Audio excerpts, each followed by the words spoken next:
What's going on YouTube? I'm Wayne and this is Wayne's Fish World. Thanks for tuning in to another episode today. So in this week's video, I want to talk about an age-old topic, which is bigger better? Pardon me, can't believe I just said that on YouTube. But we're not talking about gutter-minded. We're talking about aquariums. Is a bigger aquarium actually a better aquarium? Is it going to be easier to control? Are you going to have more success with it? And in the end, are you going to feel more fulfilled with it? I've had this topic on my whiteboard for some time now, and a couple months ago I asked Dustin with Dustin's Fish Tanks to join me on the topic of this video. I wanted to do a duo. The big man didn't have time for this video, so all due respect to him, he was too busy. It's all good, no hard feelings. So that means, well, I get to have all the fun. So let's dive into it. Are big aquariums actually better than smaller aquariums? Before we get too far into this, we have to determine what the definition of good is. In this video, I'm defining good or better as more successful and easier to control and more likely to stay stable. Now, being successful is a little bit of a disclaimer because there's a lot of things that will alter your aquariums and there's always going to be different outcomes for everybody. So we're going to look at the combination of everything and determine if a bigger aquarium is actually better than a smaller aquarium. So we're going to break this into pros and cons, and very early on in the video I'm going to say that I side with an average size aquarium. I like the 55 gallon and 75 gallon, maybe in the 90 gallon range. I personally think those are the best aquariums to get your feet wet with. And we're going to talk about that a little later on in the video. So let's start with the pros and the cons. So let's start off with evaporation. Evaporation in a freshwater aquarium isn't going to be too difficult because it's not going to be hard to mimic the water parameters that are going into your aquarium. It's just basically doing a water change except for taking water out. Not too complex. Now on a saltwater spectrum, top off is the whole nother spectrum. That a lot of people strictly believe in auto top off systems because you want to keep your salinity at a constant level for having a consistent levels in your aquarium. A stable aquarium in salt water is a successful aquarium, and with all those parameters to keep in check, salinity is one of them, and evaporation affects salinity. The more evaporation that occurs in a saltwater aquarium leads to higher salinity levels, meaning fluctuation, which isn't good. So in a larger aquarium, it's going to take a lot longer to have a noticeable change in water volume because the water volume is spread out. So if we have 3 gallons evaporate out of 125, it's going to be less noticeable than having a quarter of a gallon evaporate out of a 2.5 gallon a day. Your salinity levels are going to be much more drastically changed in that nano aquarium than it would be in a larger aquarium. So it's really no question, a bigger aquarium is going to be better when it comes to evaporation. So this is probably my favorite on the list, and we're going to talk about pollutants in the water and how they're spread out in a large aquarium versus a small aquarium. Now, I like to use this analogy a lot, so I'm going to continue it in this video. Let's pretend I have a 55 gallon and I've got a 10 gallon, and luckily I do, so we get to show you in the video. So we're going to drop some food coloring in these tanks to replicate toxins. Now these toxins can be phosphate, ammonia, nitrite, nitrate, whatever you want it to be. But the point is, we're going to show you how things get diluted, and that's really good in a larger aquarium. If I drop 5 drops of food coloring in a 10 gallon aquarium versus having dropped 5 drops in a 55 gallon, it's a little over 5 times saturated in the 10 gallon aquarium, and that's because the water volume isn't bigger.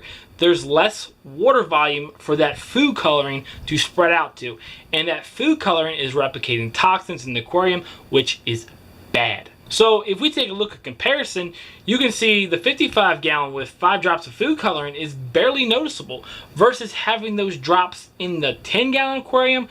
You can see the water color changing drastically.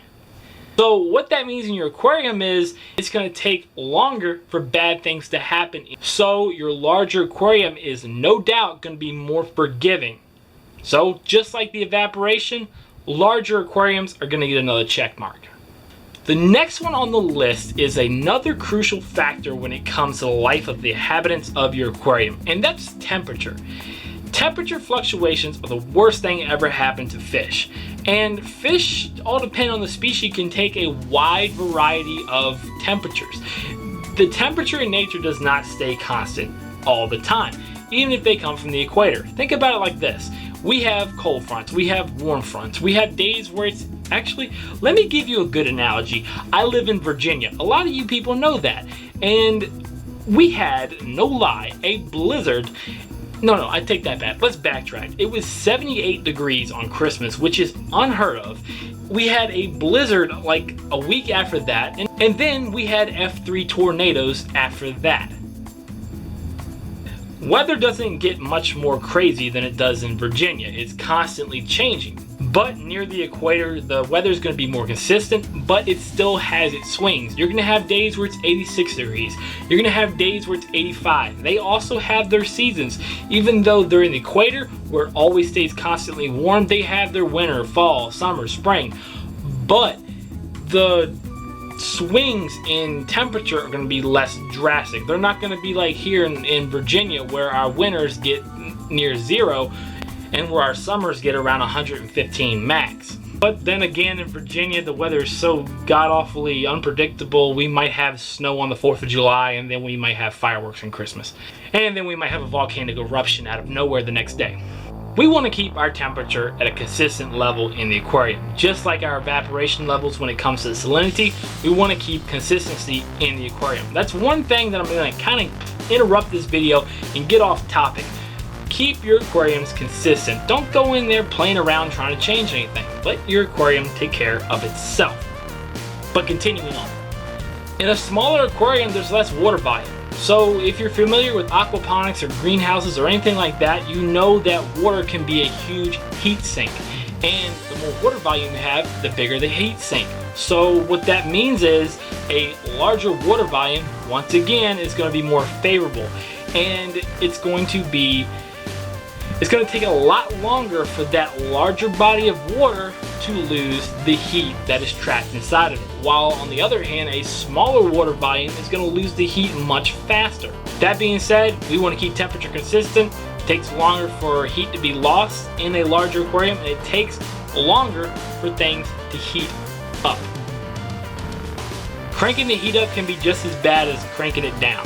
So we want to keep consistency. Another check mark goes out for the larger aquariums. The next one on the list is cost. Now, let's talk about cost right off the bat. Cost of your aquarium is going to be what you make of it. You can have an aquarium with nothing but natural resources outside in a dirt cheap cooler or a Tupperware bin or a vase or a glass bowl, whatever you want. Your imagination is the limit. And at the same time, you can make your aquariums as expensive as you want. Let's take this for example. A person owning a beta might only have an air pump, which costs about 10 bucks, some airline tubing that might have come with it, but if it didn't, it's another $2, an air stone if that didn't come with it for maybe 99 cents, and a sponge filter for around $2.98. But at the other side of the spectrum, you've got the people over in saltwater. And the people in saltwater are a little different than the people in freshwater. I'm in the middle. I like freshwater and I like saltwater. I don't like going to the extremes where I'm adding too much to my system. I'm old school. I like keeping things simple, keeping it consistent, letting nature take care of it, because nature's going to take care of it better than you ever could. I don't care how many gizmos or what you put on it. Yes, these gizmos are nice. They're going to make your aquariums easier, but don't make it so complex that you're actually taking the simplicity out of it by adding all these high-tech items. That was good, wasn't it? So what I mean by that is the guys and girls over in saltwater just seem like they're always trying to add something to their aquariums. And I think that ties in with the type of people they are, and that's nothing bad. They like constantly improving, they like fidgeting, they like adding stuff. They like tweaking. That's what they do. And if it wasn't for their aquariums, they'd probably be doing it to a muscle car or something like that. But you can make these aquariums as expensive as you want. I could have these things pimped out to the point where I could be on the other side of the world and control it through my phone and have my garage become a filtration room for my tank, and I could have everything automated over there with backup generators and all these controllers and whatnot, which necessarily wouldn't be a bad thing. But at the same time, I'm kind of taking the simplicity out of the gadgets, which are supposed to make my aquarium keeping easier on me. So cost is what you make of it, and generally it doesn't really matter if you're on the cheap side or the more expensive side. A larger aquarium is going to be more expensive. Not only is the initial cost of getting a larger aquarium more expensive, but the ongoing process is going to be more expensive. And some prime examples of that are stated in a video that I've done in the past, So You Want a Monster Tank. And I highly suggest you guys watching that video. I'll put it in the description. But, you know, the ongoing cost is what really gets you. You're going to have maintenance. That can be things as, you know, salt. It can be RDI filters. It can be resins. It can be K1 cognizants. It can be CO2, fertilizers for your plant, food for your fish, because you're obviously feeding more because you got more fish or you got larger fish in a bigger aquarium. The ongoing process is what's really getting you. And in a smaller aquarium, you get a little cost, but it's nothing compared to a larger aquarium. So, hand down, cost goes in favor of the smaller aquarium. Okay, the next one is noise. And noise is going to be depending on the equipment that you have on your aquarium and the quality of the equipment. Depending on the equipment brand and how much you've got going, what time of the day you've got going, and how much you've got hooked up. Is it insulated? Bottom line, the more you have hooked up to your aquarium, meaning a larger aquarium is generally going to have more appliances connected to it, then you're going to get more noise out of it. You can measure noise as quiet or loud. Either way, it's still noise. While in a smaller aquarium, there's less components, so you're going to generate less noise. I'm not too concerned about noise because my operation is in an isolated area. But at the same time, I don't want to have pumps and skimmers that are constantly humming and crashing with water and making all kind of vibration noises. That's not pleasant. And if these aquariums are in the living room or in a master bedroom where you're trying to relax or trying to sleep, you definitely want to be as quiet as possible. So noise is going to play a key factor. So that makes the small tanks winner of this category. And finally, we're going to talk about leaks in the aquarium. This is probably every aquarium owner's biggest fear, and that is having a seal break and a leak generate from the aquarium, either it be while you're at home or you're away. Leaks are not going to be a pleasant thing to deal with.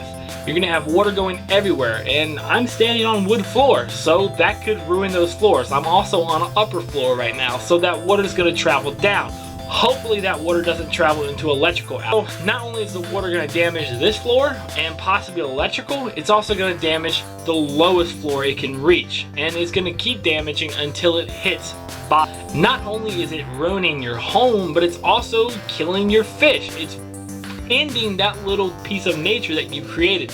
All your fish are going to go belly up because there's no water. All your plants are going to dry out. Your corals are going to suffocate and they're going to dry out and die. Everything is going to come to a sad end, unless you can catch it in time.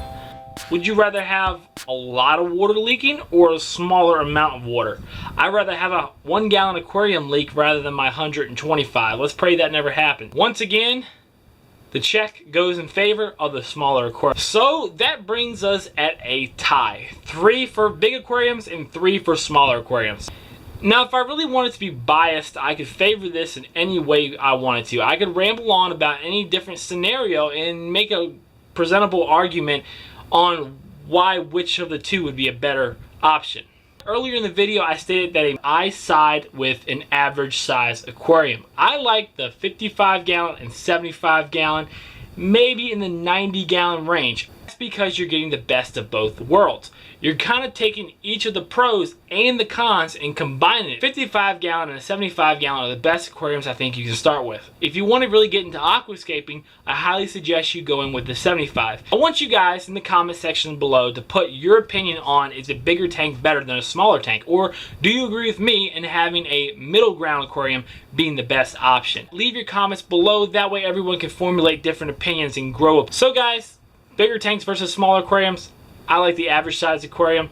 It's going to get you where you need to be. So guys, I hope you liked this video. Stay tuned to the next. If you haven't already, definitely go check me out on Facebook.com. I give you all types of sneak peeks over there. Comment, rate, and subscribe. Until next time, I've been Wayne with Wayne's Fish World. Later.